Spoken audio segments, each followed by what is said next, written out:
Her parents gave her away to a mountain man for being sterile, but what he did next would defy nature, break curses, and make her the mother of triplets. The wind rolled over the high ridges of the northern mountains, whispering through pine trees that had stood for centuries. The air was sharp and cold, biting at the cheeks of a young woman who sat on the back of a wagon, her hands clasped tightly in her lap. Her name was Clara, and this was the day her parents gave her away. She was only 22, beautiful but pale, her eyes dull from years of quiet humiliation. Her family had once been proud, landowners, respected by everyone in their small town. But when it became known that Clara couldn't have children, everything changed. Suitors stopped calling, her parents stopped smiling. Her mother avoided. Her gaze and her father, ashamed of the whispers, began to see her as a burden instead of a daughter. When an old family acquaintance mentioned a man who lived deep in the mountains, a recluse who wanted a wife but not a family, her father saw an opportunity. A deal was made. Clara would be sent to him, no questions asked. As the wagon climbed the mountain road, Clara stared at the horizon, her heart a storm of confusion.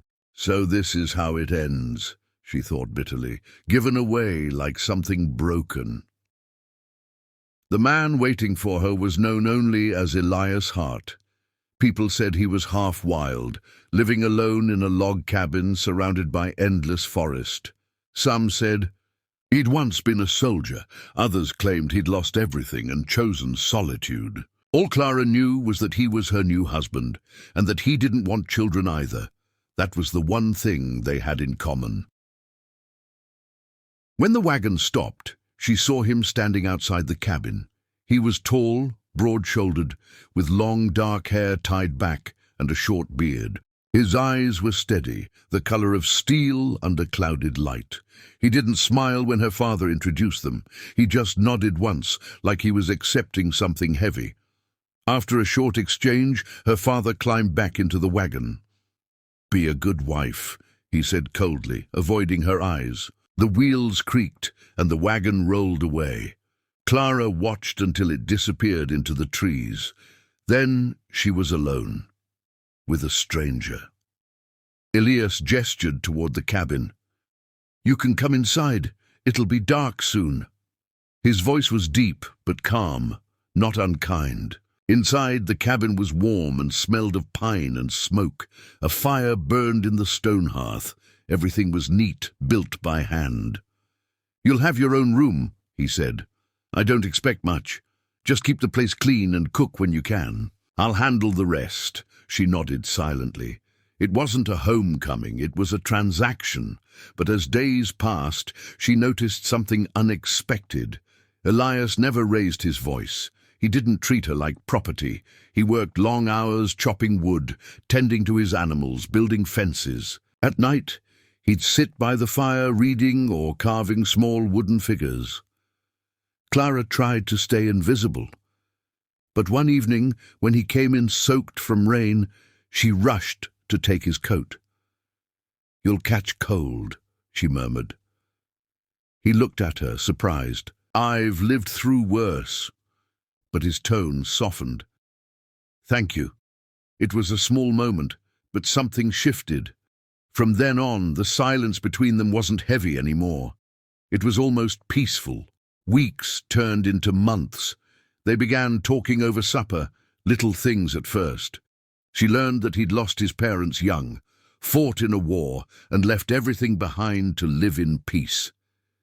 He learned that she loved flowers, but had never planted a garden. When spring came, Elias handed her a handful of seeds. "For the garden," he said simply. Her eyes filled with tears. It was the first gift anyone had given her in years. Together, they planted rows of herbs and wildflowers beside the cabin. By summer, color bloomed where once there had been only earth. Clara started laughing again. She sang while cooking, and though neither spoke of it, something deeper was growing between them, quietly, naturally, like the flowers outside their door. But one night, as thunder rolled through the valley, Clara awoke with a sharp pain in her stomach. She gasped, thinking it was illness. Elias rushed to her side, his eyes wide with concern. "What's wrong?" I don't know," she stammered. Days later the pain returned, then sickness, then exhaustion. She was terrified, thinking she was dying. But when Elias rode into the nearest town to fetch the old midwife, the woman took one look at her and smiled gently. "She's not sick," the midwife said. "She's with child." Elias froze. Clara's eyes went wide. "That's not possible," she whispered. "I can't have children," the midwife chuckled.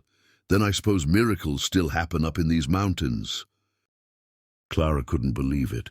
For weeks, she walked around in a haze, one hand resting on her stomach as if afraid it would vanish. Elias, usually calm and reserved, was visibly shaken. He tried to hide it, but she saw the way his eyes softened every time he looked at her. As months passed, the baby's heartbeat grew strong. Elias built a rocking cradle by hand, his large fingers smoothing the wood as if it were the most sacred thing he'd ever made. Clara spent her days sewing tiny clothes, each stitch filled with love and disbelief. One evening, she asked him quietly, "Do you ever regret this, being tied to someone like me?" He looked at her as if she'd spoken nonsense. "You're not a chain, Clara. You're the reason this place feels alive again." Her heart trembled. For the first time, she allowed herself to hope that maybe she wasn't broken after all. Winter came early that year. The wind howled through the trees and snow blanketed the mountains. Clara went into labor on the coldest night of December. Elias did everything the midwife had taught him.